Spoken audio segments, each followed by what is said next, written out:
The following presentation is brought to you by kmmedia.pro. Please visit kmmedia.pro for more information. Now stay right where you are as we present. Welcome to Positive Talk Radio, evolving ideas, one conversation at a time. Great guests, dynamic stories and interviews, plus new thoughts on a wide range of topics and concepts. I hope that you'll hang with me, Kevin McDonald, my friends, and of course, you. As together we work to understand why we are all here and what we can do to make our world a better place for all of us. To be happy, be kind, and live in peace together. Yep, that's Positive Talk Radio.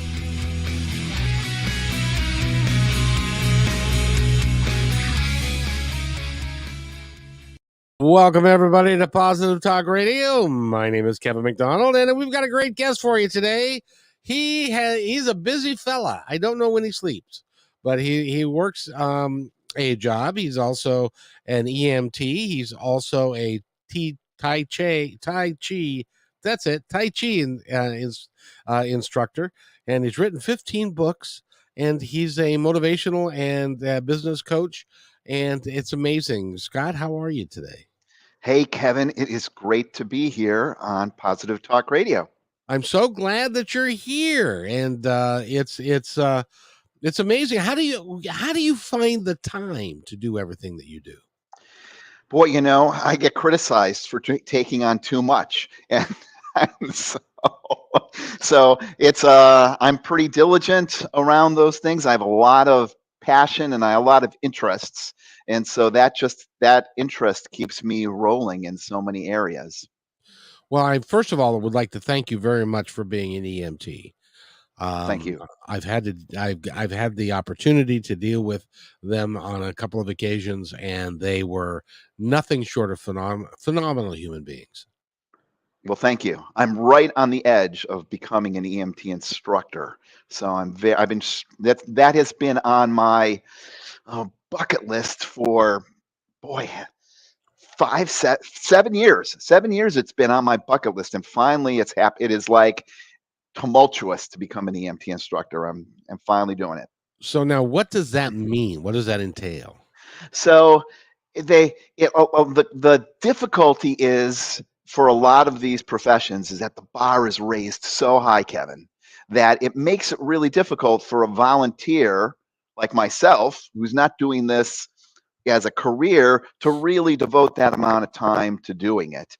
And so I'm also a firefighter, and so I took the circuitous route around because I could not get into any EMT instructor classes, so I became a firefighter instructor in 2018. I became a firefighter instructor, and I had no intention of teaching. I mean, I'm a firefighter, but I'm like, I don't want to teach firefighting, but this is what I have to do to become an EMT instructor. And now finally they're offering this bridge course, and I signed up for it, and I was able to take it because I was a firefighter instructor. And they said, this is the almost horrific part. At least it's horrific in that I realized how much insane, crazy knowledge I have in my head. I had to take this, they called it an assessment of prior learning. And now I've taught at the community college, and I thought this was just like an assessment, like I'd have to fill out a resume type thing. Right. It was a 50-question test on education theory, different knowledge strategies, scaffolding, different ideologies and models for education. And I had to score 70 to be able to get in the class. And I thought I literally sat down at the computer, and I'm like, oh, it's going to take me 5 minutes to do this. Like an hour and a half later, I'm still taking this test. I'm like messing up on all the other things I needed to do for that day. But I got an 84. And then, my friends were like, well, of course, because you just got all this useless knowledge just floating around. I'm like, it's not totally useless because it just helped me pass this test today. So and you can't keep a good man down. And you took a circular route to it, but you got there. So there you are. I did. Determination. That's, and we all need some of that determination in order for us to really reach out and to become who we really are and who we Right, really right. like to be. And I wanted to talk to you a bit about that because you are a career coach and a business coach, That is and correct. you work in Baston. That's right, Yeah, Baston. Yeah, yeah. and you've got a saying here, which is "you're true as a myth." Explain True as a exactly. must. I went on a vacation once, and this person kept messing up my email, and she said, "Well, you're from New England. I thought it was true as a moose." I'm like, "What does that have to do with anything?" A moose. She said, True "It's New as a myth. England." Yeah, We were in. This person was in Florida, so like an extreme flatlander, like flat, flat, flat. And she yeah, was like, yeah. um, so when I started my business, Kevin, in 2006 and made the leap into coaching, I was looking for a name that I could use. And I wanted to have something that reflected people following their direction. And I used to be an outward bound instructor, and I know, there's a difference between true north and magnetic north. When Right. you go on a compass, you have to adjust it because wherever that ore deposit is and where you're at in the country, you have to make an adjustment so that, it's not pointing towards magnetic north, it's pointing towards true north. I was going to call it true north. And then I thought a little bit more. I thought a little bit more, and I thought, you know what, that's really arrogant because north is not the direction of every single person on the planet. And so I thought about it, did a little bit of reading, did a bit of little research, and I realized that every single one of the points on the compass, there's 360 of them, 360 degrees in a circle, Right. is called an azimuth. And so I'm like, that's the name of the business. People should follow their true azimuth, whatever direction that is, that really adjusts to the magnetic poles in their life, right? We all have magnetic poles from parents, from family, from religion, from politics, from our neighbors, and they can really disrupt our direction. And so if we figure out what our direction is and then adjust our strategies because of those magnetic poles, we can go anywhere. That's a Now, long circuitous story. now, Again, because you are a coach, I've always been interested because I have it in my opening that everybody is looking for, what's the meaning of life? What's my meaning? Why am I not following my heart, following my dreams? When you're talking to people that you're coaching and working with, what do you tell them when they come to you and say, Scott, I don't know what the hell I'm going to do. I have no earthly idea. What do you tell them? I have no idea. And actually, that is actually one of the core pieces that I use as a counseling technique is motivational interviewing. And one of the things in motivational interviewing is to not offer advice and that stuff, help people uncover it themselves. And so usually after I say I have no idea, would you like to explore this together and figure this out? We go and go after it. But I have to tell you, Kevin, I have a little. There's a piece of. I don't know if I'd call it guilt. Maybe I could call it guilt. There's a piece about coaching there's a piece that I discovered in my own evolution and growth, especially in Vipassana meditation, which have been on many, many courses, hundreds and hundreds of days I've spent in complete silence, 10 days at a time meditating. And one of the pieces that you discover in this process is that we plant seeds for our misery when we're grasping at things. The tighter we try to hold on to something, that we don't get that thing, and we're unhappy. We want to have this house, and we're working on that when we don't get it, and we're unhappy. Or the exact other piece that happens is we push away. We don't want this thing to happen, and it happens, and then we're unhappy. And so Vipassana talks a lot about equanimity. And I had to really, after I'd been practicing for a while and came to this true kind of visceral insight, I really had to really think about what I was doing as a coach, and that was I really planting seeds for misery by really developing this vision so much that people were just grasping at it so tight that if they didn't get it, they were unhappy. And so now in my coaching practice, I spend less time talking about happiness and more time talking about equanimity, because I think that equanimity is really the key. For those of us who have no idea what equanimity means, what does it mean in layman's terms? It is the way I think of equanimity is um, that you're balanced and accepting without grasping onto something. Ah, One of the things that they talk about that you want to be careful of is, and this they call in meditation practice, they talk about these things called enemies and near enemies. And so like one of the near enemies of like love is sexual attraction, right? Grasping and holding on something. And so the near enemy of equanimity is indifference. And so equanimity is not indifference, because indifference is you just don't give a hoot. What do I care?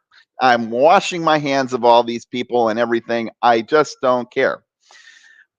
Equanimity, you still care, but your world doesn't get rocked, because if you don't get to where you're going, you're happy along. All these things where they say, be happy where you're at, right? It's the journey, it's the process, not the in the journey, not the destination. Those things are really about equanimity and being balanced. The other thing I think about it is a way is that you're calm on a ship. I used to work for Outward Bound, and one of the phrases for Outward Bound is that ships are safe in their harbor, but they only discover things when they leave their harbor. That's when they're considered outward bound. And one of the things we talked about a lot in Outward Bound was having that even keel, right? So that you were calm and it's easy to be calm and composed when the ship's in smooth water, oh yeah. right?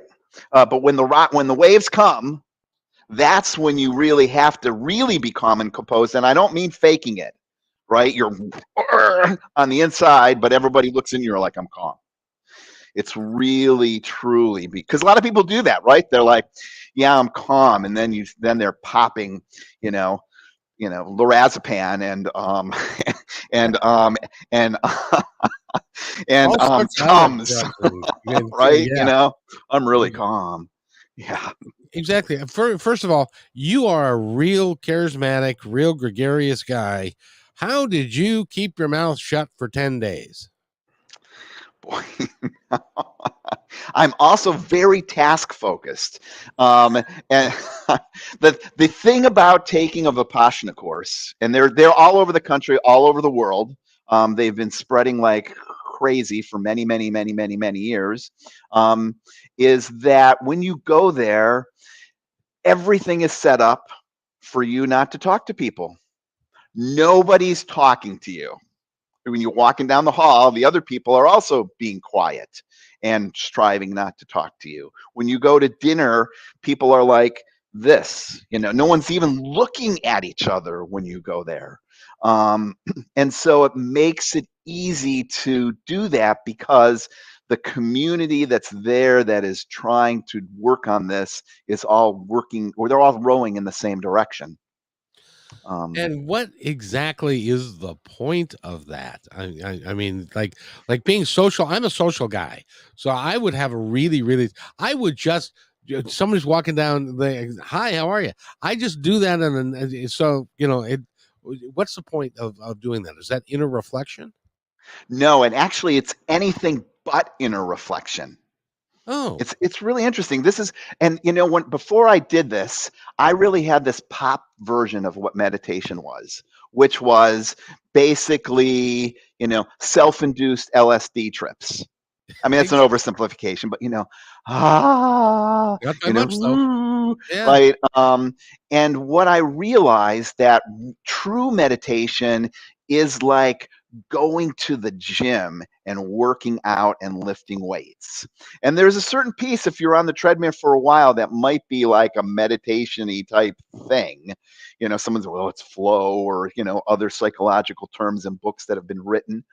But the real purpose of going to the gym is so that you can go up a flight of stairs and not be out of wind by the time you get up the flight top of the stairs. So the real purpose of going to the gym is so you don't have a heart attack, And so the real purpose of meditation is to gain control over our crazy mind that is just ruling our lives and building a sense of equanimity, building a sense of stability. And so what happens is that the first 3 days you are just focused on your breathing, and just focused on your breathing. And they liken it to sharpening a scalpel and to do surgery. You're just very focused. No one's talking to you, and this voice, like, do you have Crazy Kevin in your mind? I That do. tells you things. Like, I have got Crazy Scott, and he's an idiot. And I try not to listen to him, but he says all this crazy stuff all the time, that out of nowhere. And so what happens is that over a course of like 2 or 3 days, Crazy Scott got quieter and quieter and quieter. And because I wasn't talking to anybody, there was nothing for Crazy Scott to focus on. And it's not just you're gonna be, oh my God, Scott. It's not just not talking to anybody. There's no journaling, there's no writing, there's no reading, there's no music, there's no anything. There's nothing. It's What just the hell do you do with your time? That would take forever to get through 10 days, I would think. I'm telling you, the first couple days is excruciatingly difficult. That would be terrible. Right? It's like you're focusing on your breath, and you're supposed to sit there for an hour and focus on your breath. And they talk about this. You focus on your breath, you take 2 breaths, and then you're thinking about the grocery list, or sex, or what you're going to do when you finish the course, or how could this have happened to me, and this was an unfair travesty that happened in my life. And you're like, I'm not supposed to be focusing on this stuff. I'm supposed to be focusing on my breath. And you just bring that control back more and more and more and more, till Crazy Scott, or Crazy Kevin, or Crazy fill in your name, finally starts to shut the hell up. And when that happens, it's like amazing. You can't believe it. Like, it's not just right. And then you then really can do that. First couple days is called Anapana. It's really a focusing piece. And then after that, you focus on Vipassana, and that is basically being aware of the sensations of your body and as they're changing, which you can only do when you're calm and quiet and collected. And then if you get on day 6 after you've learned Vipassana, if things all go to hell in a handbasket, you come back to Anapana. We get calm and quiet, collected. All right, now I can focus on Vipassana and being aware of my sensations. And what you discover is that all those sensations are constantly changing. That's why you see people who can get, they have like some surgery and they're like totally calm getting their surgery done, and they're not even anesthetized, they're not even knocked out. It's because they're like, it's not because of magic. It's because they have control over their mind around those things. So after 10 days, and then you're back into the crazy world that we are all living in. What was that like? That must have been a little shocking. They actually, on the 9th day, or that, actually the course is 11 days long. So actually on the 9th day, they lie to you. They don't. You go for 10 days. It's a full 10 days. It's not. It's really 12 days, because the day that you arrive, they call day 0, and then you leave. I know. And then you leave on day 11. So it starts on a Wednesday afternoon and it ends on a Sunday morning. Well, that's 12 days, but they call it 10 days because it's a full 10 days. No wiggle room there. But on the 10th day, on the which is where, the day before you leave, there in the afternoon, people can talk to each other.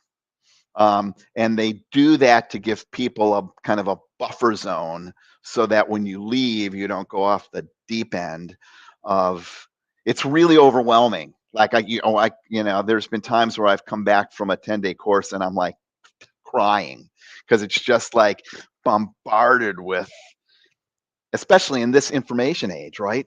Oh, yeah. Right? Everything. Now, it's amazing to me that you can sit there for 10 days and not think about anything, and yet you've written 15 books. Because you've always got something rattling around in your head at one point or another, I would think. I do. So it's really about control and focus, right? I mean, when I write, when in the same way of writing the 15 books, like I have my little props over here of all my books. So like when I wrote this book, right, Make Time Your Superhero Power, I had to really focus on time, not this book, which is about growing and using good King Henry and coming up with recipes and the plant and stuff like that. It's the same thing. I've got to focus on whatever I'm writing on. Right, you don't write the history of the Civil War, and the first sentence you're talking about Gettysburg, and then the next sentence you're writing about Korea. That would Yeah. not be a good history of the Civil War. It might not make any sense to anybody either.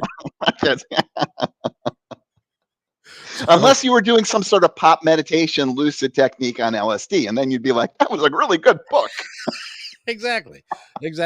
It's amazing to me because let's take you back in the midst of time, back to Yes. the beginning. When did you start this journey that you are on? Because this is a physical, it's a spiritual, it's all of those things and what motivated you to even begin going down this path? Are you talking about the Vipassana path or the coaching path, or which path are you talking All of about? it. All of it. I mean, because Oh, man. you're doing so many things because there had to be a moment in your life when you were growing up and you were a teenager, and then you were going to have a picket fence and you were going to have a beautiful wife and have a couple of kids. Well, I don't know that to be true. I'm just kind of assuming because Right. that's You had the world plan. When I was a senior in college, I hiked the Appalachian Trail. oh no, Um, that would be beautiful. and that was a pivotal event for me to go and do that, and it was much different. I was talking to a guy about this today because he's like, I hiked the Appalachian Trail in the 70s, and I'm like, let me tell you, things have changed drastically since then, because I hiked the Appalachian Trail in the 80s, and it was back then, that was when you had to put these dimes, and it was only a dime that you needed, in these little boxes that had these things attached to it that you could talk to. You'd put the dime in and you'd push a bunch of numbers, and then you could talk to somebody. Now you go down the Appalachian, and at night you get to your shelter and you'd talk to people. Now I hiked the Long Trail just recently, like just a couple of years ago, and at night in the trail shelters, when people got in from the day of hiking, all you could see was the bluish whitish light from their cell phones I have a prop, here we go, the bluish whitish light from their cell phones as they were texting their friends, blogging about their experience. I got into one shelter one night, and this person, I'm like hiking right in the middle of nowhere in Vermont, and I got in, and this person was like, shh. I'm like, what? She's like, I'm doing my live podcast. And I'm like, Jesus. Yeah. In the middle of nowhere, shh, I'm doing my live podcast. We can't get away from it these days. We are drowning in information Yeah. and everything's coming in. There's a challenge that I heard about that I think would be interesting to take, and that is set your cell phone down for 7 days. Can you do it? Right. and not Well, you know what I would say, Kevin? You should set your cell phone down for 10 days, really 12 days, because day 0 and day 11 don't count. And I just am jump off the cliff and swim in the deep ocean. Don't just dip your toe. I am pretty sure that I would not be able to do that. I would think my mind. I just don't think I could do that. But and not that it wouldn't be helpful, because it would really be. It would be helpful to get grounded, and that's what I think the cool thing about what you're talking about is getting grounded in yourself, not getting the highs, not getting the lows, just being even keel, and understand that this is a journey, and that you have had a hand in designing it, and so just relax and let it be. That's according to the gospel, according to Paul McCartney, of course. Right. Absolutely. Great movie, too. Yeah, indeed. But just let it be, let it flow, and understand that there's going to be ups, there's going to be downs, and life is going to like.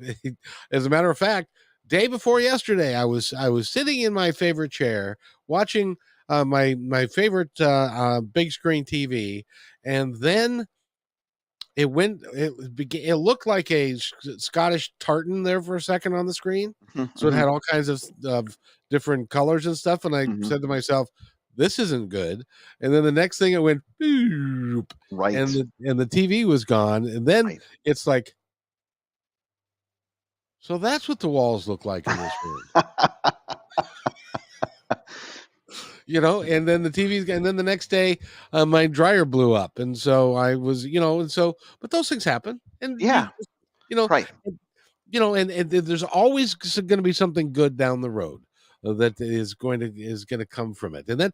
And your coaching business, and when you talk to people about how to excel in business and how to work, do you tell them to be more mindful, just to relax and let it be, kind of thing? I mean, part of the piece is for a lot of folks is to really look at what that crazy thing is telling you, and crazy Kevin, crazy That Scott, little voice in crazy your head. fill in your name. And you know that in psychotherapy, there's a couple of there's basically two approaches for dealing with that. Rational emotive behavior therapists, which is Albert Ellis. He's the founder of that whole thing. Their whole piece is about switching the internal dialogue, right? That's where, affirmations come to play. And that's where, saying things to yourself, people that talk about the secret and, creating your destiny, talk about manifesting these things that you're saying. And, and that's all well and good, but that's not the only way to deal with crazy Scott or crazy fill in the blank, because this is what's happening while and you know this. I know you know this. I know every single one of you know this. When you say, like, if you're like, I don't have enough money, and you say, I'm blessed with all the money I need. Crazy fill in the blank immediately after you say that says, Yep. and right, and then you got this thing going back and forth. And that crazy voice in your head is really good at arguing with you and coming up with every single thing. And so part of this piece is to realize that's just a crazy voice. That voice is not you. Is that voice you? It's changing all the time. Like if you acted like that voice acts, you're right, you would be locked up in an institution. Um, and so we are not that voice. And once we realize that voice is not who we are, we really can just say, shut the hell up. It would be like me saying, Kevin, I think you need to do blah blah blah blah blah blah blah. And you'd be like, yeah, whatever, Scott. Right? Don't give me any weight. But we don't do that with the voice in our head. We give it as much breadth and depth and space as it wants. When I was 6 years old, I was told by another 6-year-old something that was derogatory to me. And for some reason, I carried that with me for a long time. It was like, wait a minute, wait a minute, wait a minute. You were 6 years old, and this was a 6-year-old that was telling you this, and you took it as gospel. How crazy is that? Yeah, right. So there's actually one of the every night in Vipassana there's an hour of Vipassana TV, you could call it. There's a lecture. They're pre-recorded. They talk about this, and it's interesting how they all sync up with your experience during the day. And they talk about this piece that you just talked about. And the teacher on the video recording gives this example. He says, someone comes to your house, they knock on your door, and they say, "Here's we've got this present for you," and they go to give you, and you don't want it, right? And you're like, "Thanks a lot. I'm not interested." You shut the door and they go away. Someone knocks on your door trying to sell you a vacuum cleaner, right? You're like, "I'm all set. I'm not interested." Someone calls you on the phone and says, "Hey, I'd like to sell you this." They call me on the phone. They're like, "Hello, Mr. Gramim," and I'm like, "No, I'm not interested." "Is your wife there?" I'm like, "I don't have a wife." Okay, goodbye. I'm not interested. I have no trouble hanging up the phone on these robocalls. But crazy, whatever it is, some kid comes up and says something derogatory when you're 6. And what do? We're like, not only will I listen to that, but I'm going to embrace that, and it's going to float around in my mind for years. Right? Yeah, absolutely. That becomes who I am, is Right. what some stupid 6-year-old said to me when I was 6 years. It doesn't make any sense, Right. but we take it as gospel. Right. And I want you folks to know that that's not who you are. Absolutely not. Not at all. You get to end. You were talking about affirmations and The Secret and all of that. It's like, a lot of folks will go, okay, I want to be rich. Where? I don't see it. Where They're is it? walking around with a pot of where's the money coming from? It's raining yet. I'm going to the mailbox and I'm going to find a check. It's like, I don't think that I think that the way affirmations work is that you set your intentions and then you work your hiney off Right. to make that passion happen for you. Right. The most they'll do is they'll set your trajectory. It's kind of like back to that azimuthy thing we're talking about right here, right? You can have a map, and you got your map and you have your destination of where you want to go. That's the intention. You can think about your intention till the cows come in, and you can even look at pictures of your final destination. You can set up a prayer room and a vision board and light candles all for your destination and circumambulate around your destination and all this, light incense and all this other stuff. The only way to get to your destination is to get off your butt and walk there, following the map and avoiding the obstacles along the way. And that's what I call the 50,000-foot view. Absolutely. Which is we are in the forest and we get to see the tree that's in front of us, the tree that's behind us, and so we just need to relax and trust that we're walking in the right way, because if we are walking in the wrong way, it will become exceedingly apparent very quickly that we're on the wrong direction. And so Right. we just move a little bit, and then we get back on the right direction, and then eventually we get to the meadow and the clearing and the river and the things that we want to, the place where we want to be. Right. I'm a firm believer in that, because I think that we have people on the other side that are helping us navigate through that, and so our job is to just be calm and to enjoy the journey. Right. The trouble is there's a lot of some days out there. Well, someday I'll start to walk. Not today. It's too cold. It's too hot. It's too windy. It's too rainy. It's interesting, Scott. I was doing a interview last week on KKNW, which is where you're going to be on tonight. Yay! And which I'm going to enjoy that thoroughly with you. And a lady gets on and she's talking to, I had a tarot card reader on. And she gets on and goes, I'm 70. I've on Social Security, and I make enough from Social Security that I can live, but I'm still working.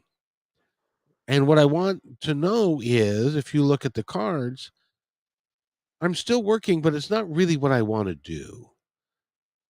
I would really like to follow my passion and to do this. And I thought to myself, you've got to be kidding. This person's 70 years old. You don't know when you're going to be walking your last day on earth. Don't No, wait. you do not. Why would you wait? Because of the fear, because you don't trust? It doesn't make any sense to me. Do it. Just do it. Maybe that's where they came up with that slogan for that shoe company. Maybe. Yeah, it's about living a life of no regrets, and not a life of. And I don't mean when I say no regrets, like, I've had sex with a million people, or I've done all this other crazy stuff, and I've lived this life of totally nihilistic craziness all over the place. It's the piece of saying, when you're on your deathbed, or somebody when I'm on my deathbed, I am not going to say I wish I shoulda, coulda. If only. I'm not going to do that. And when the people that I care about, if they were to die tomorrow, I am not going to say, I wish I could have done this trip to see that. I had always wanted. No, no, no, no, no, no, no, no. I'm not going to live a life like that. Well, it's point. Well, I'll give you a great example. I don't know if you follow football at all, but there's a guy that is was a sports analyst. His name Mm-hmm, is John Clayton, mm-hmm, and he was called the Professor.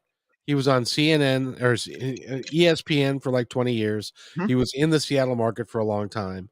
mm-hmm. He contributed in the morning and the afternoon of the particular radio station that I listen to 5 days a week, and he has his own show on Saturdays.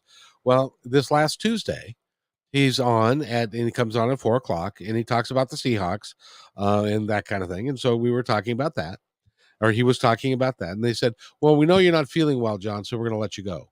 So he said, "Yeah, I'm going to take tomorrow off," and so somebody else filled in for him tomorrow. And so this was Wednesday. He took Thursday off, and then I hear late on Friday that he died at 3 o'clock in the afternoon on Friday. You don't know when your last day is going to be, and so you really would be best served, I think, if you treated every day like it was going to be your last, and that you were going to do whatever it was in your heart to do that day. Do you concur? I would, yes. I actually have another prop, shameless. I got all my books sitting over here that I've written. Where it's like, Well, oh, as well I you wrote, should. I wrote a book about that. So here's the other book. Let's get that focused in the camera. Come as you are. Meditation and grief. Oh, that's a really good topic. So I was sitting on a meditation course, another 10-day meditation course, um, on December 11th, 2019. Right, we all know the pandemic just a month and a half later was exploding, and everything shut down. But the course finished on December 22nd, and that morning, my spouse, my husband of 31 years, burned alive in an automobile accident. Oh, I'm so sorry. Um, and so I wrote this book about my experience, part memoir, part inspirational memoir, part instruction, written for both people who are grieving, talks about grieving in isolation and the pandemic. And I challenge a lot of the things in my books. I'm really challenging for folks. I really challenge how we appreciate grief, or how we approach grief. I appreciate grief. That was a slip. That was actually a good slip. I really appreciate the fact that I'm grief. So when you say I'm sorry, my what I would say to you is I'm not sorry at all. Actually, a better response is, wow, congratulations. Okay, now you're going to have to explain that a little bit. Because really, when you see that, it's interesting. As a sidebar, this stupid DSM has now come up with this lengthy thing. It was an article in the New York Times. They've come up with complicated grief as people who are really grieving for a long time. And I can tell you, we are going to see those freaking awful commercials 5 years down the roads as, somebody, these drug companies are going to talk about people who have died in your life and you're grieving loss. Take a pill and you'll be happy. But that's another story.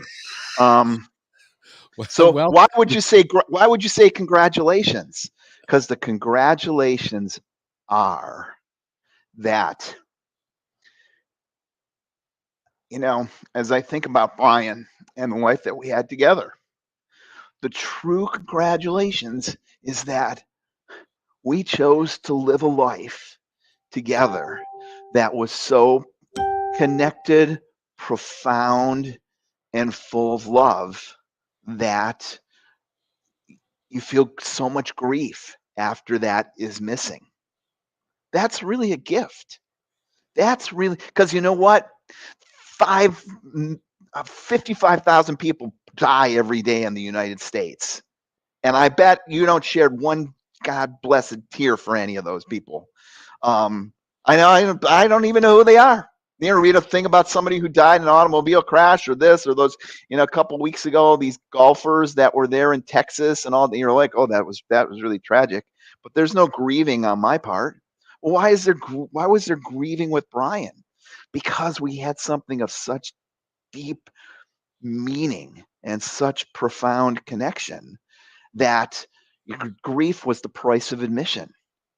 Grief was the price of, and I am privileged to have paid that price. So it really is a better word than I'm sorry is congratulations that you're living your life the way that brings that out. well, what's interesting about that as well is that a lot of us, not all of us, but a lot of us live our lives and we never have that relationship, that deep love that is beyond anything that we can imagine. And so when that comes to an end, you're perfectly right to miss it. And Yeah, it's an important, and I suppose the way you're looking at it is you should celebrate the fact that if you didn't miss him, if that relationship wasn't what it was, you wouldn't feel the depth of grief that you feel. boy, you hit it right on. And that's not just about your relationship with your spouse. That's gonna be your relationship with your dog or a cat. Your parent. You name it. My dad died in December 30th of a particular year, and he'd been in intensive care for a week or so. So it wasn't it, and he was 76, and his life was behind him. He knew it. We all knew it, and stuff. And so for me, it was like, well, he's now free. He's free from that. But I had a Australian Shepherd Labrador mixed dog that he and I just loved the hell out of each other. And I ended up having to put him down because he had cancer and wasn't going to survive. And that was far more devastating than the loss of my dad. Yeah, yeah, Because I had that kind of connection. And you don't have that's a thing that we as human beings don't recognize sometimes, is that connection is rare. When you have got a connection that is all in and everybody is all in, that's not somebody's not pulling back, everybody's pulling together, and it's 100% and it's all in, that is rare. It's a beautiful yeah, thing. yeah. And so so grief when someone's experiencing some profound, now granted, we were talking about Crazy Scott earlier, right? Yeah. Crazy Scott can make anything worse, right? And so Crazy Scott can you can go way off the deep end and fuel your grief, right? That's not living a life of equanimity. But I mean, when I was talking just a few minutes ago, I was talking about Brian, and I started to get choked up as I was Yes, talking sir. about that privilege. That's like it's just a feeling. It's just a feeling, like happiness or this or that. We don't have to push it away. We don't have to like bury it. We don't have. It's not a problem to be fixed, right? I mean, you go see a movie, and it's a funny movie, and you laugh your butt off in the movie, right? I mean, it's there's some movies that even, I mean, The Big Lebowski. I can see that movie. I was watching that. I was watching that movie the other night. I watched the whole Big Lebowski in like 30 minutes because I just skipped to the scenes that I was like, like the scene where he was smoking a joint driving down the road and then he spills it, the car goes all over the place and crap. I love that scene. So I fast forward to that. I'm like laughing like crazy. Now, and when I think about that now, I'm like, it's very funny. The same thing is true with a sad movie. You see a sad movie, you feel sad. You think about that sad movie afterwards. That's not a problem. You're just thinking about the sad movie and you shed a tear, you cry, you recollect, you share that. That's just part of our human existence.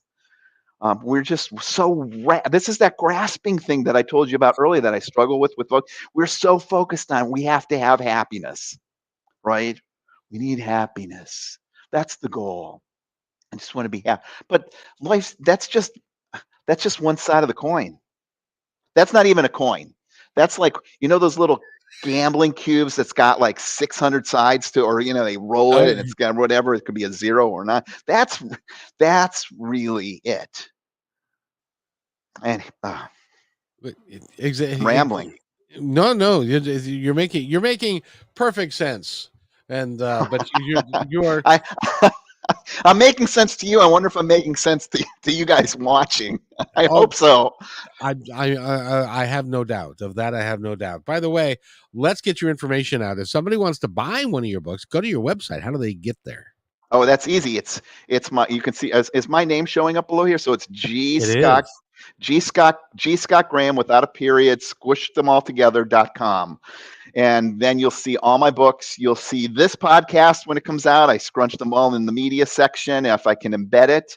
I have links to my books. They're on Amazon. They're on Google Play. They are everywhere. You can get them in print. You can get them on Audible. You can get them shamelessly everywhere they could possibly be.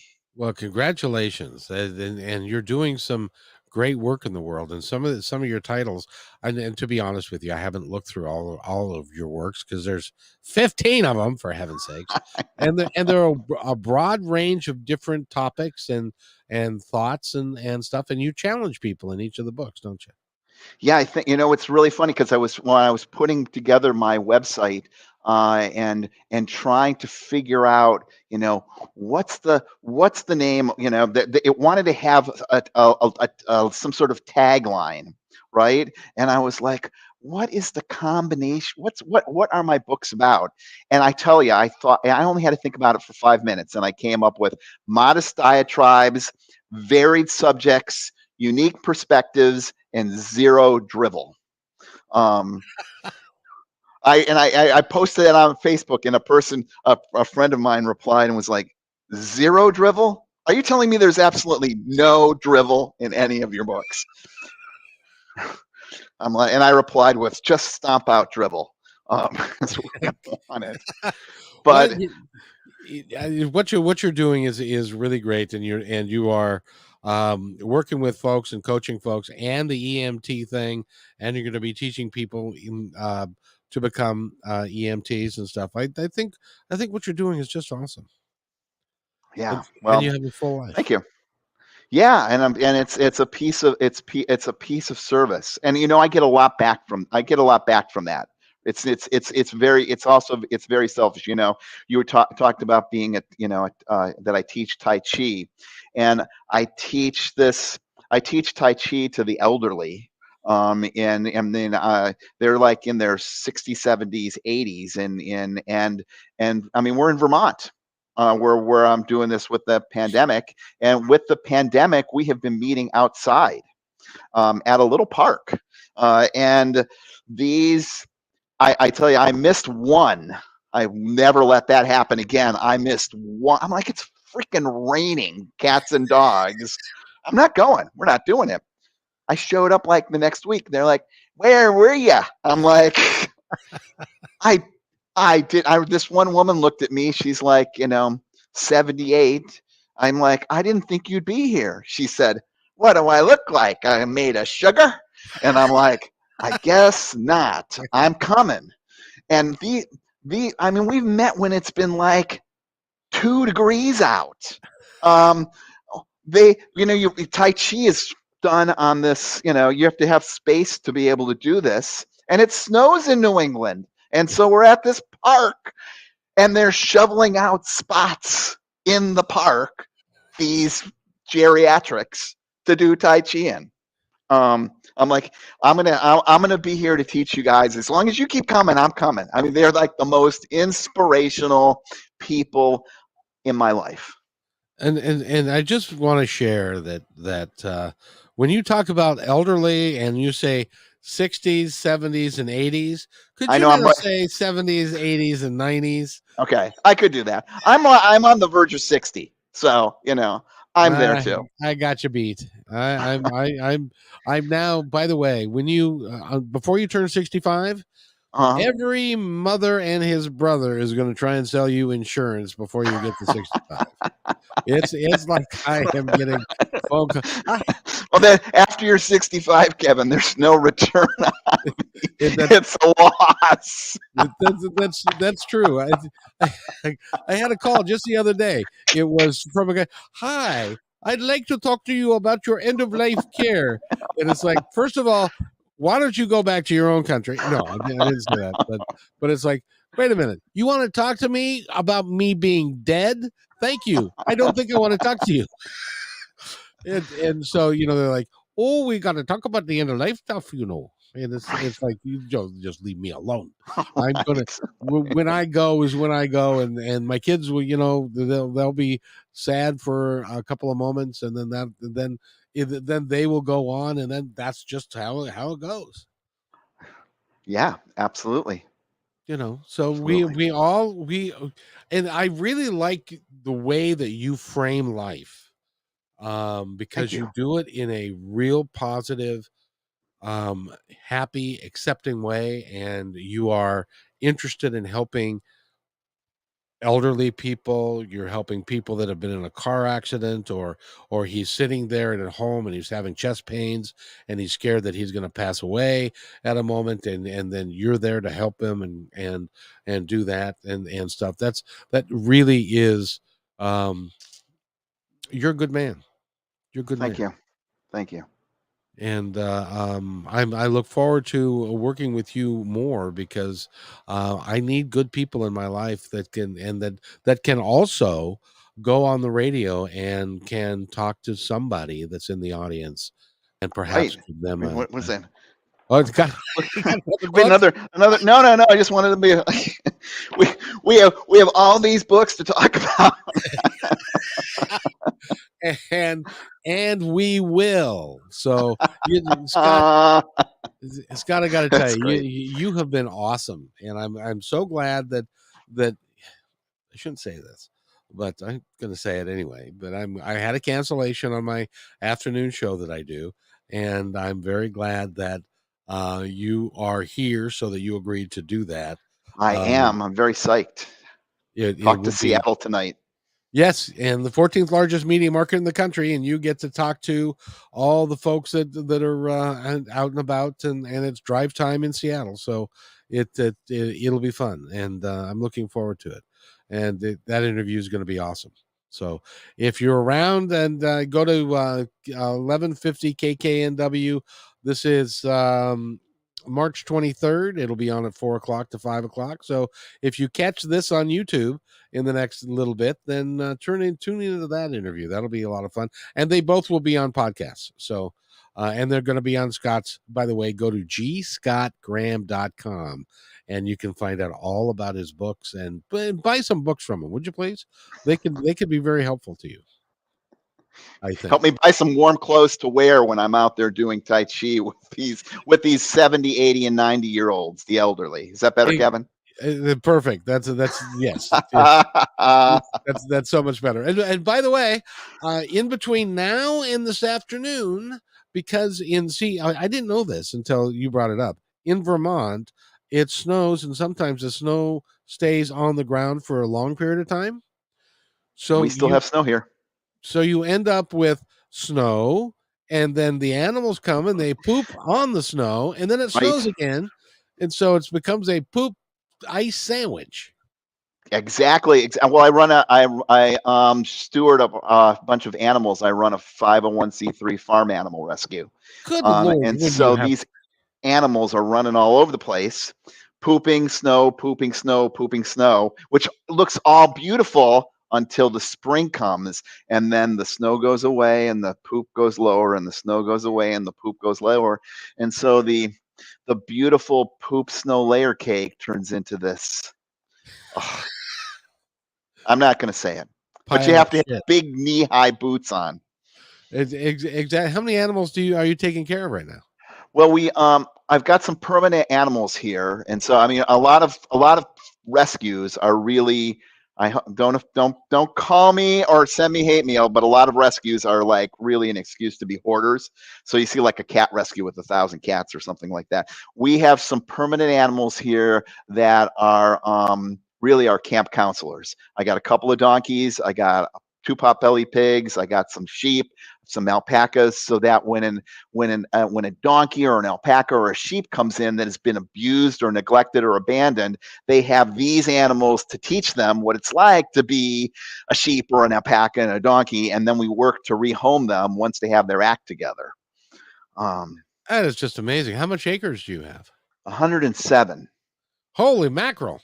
Yeah. You got a big place. Yeah, and there's great camping here because we have people that come here camping through Hip Camp in the summer, and it's a great place to go pitch your tent or bring your RV and get out in the morning, and you open your door and there's a donkey staring at you. And your camping fees go directly to support the animals, 100%. I tell you, now you've given me so much to talk about this afternoon. It's really is. Come camp. It's We're right on Hip Camp. Willoughby Rescue. If you look up that, you'll see us. Willoughby Rescue in Vermont. very nice.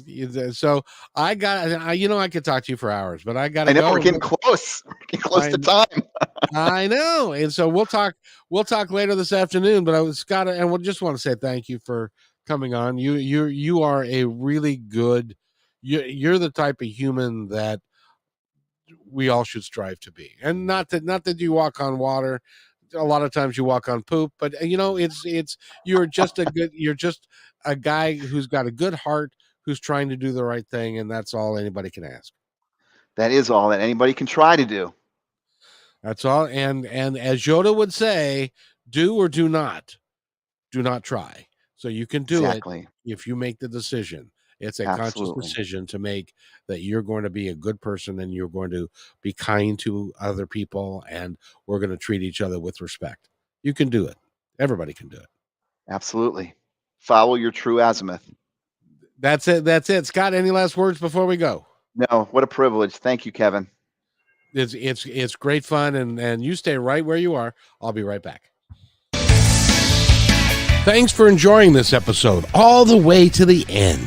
Please give us a like and subscribe to this channel. This has been a production of kmmedia.pro. Please visit our website, oddly enough, named kmmedia.pro, for more details about us and our mission, which is to provide great positive programming designed to inspire us all.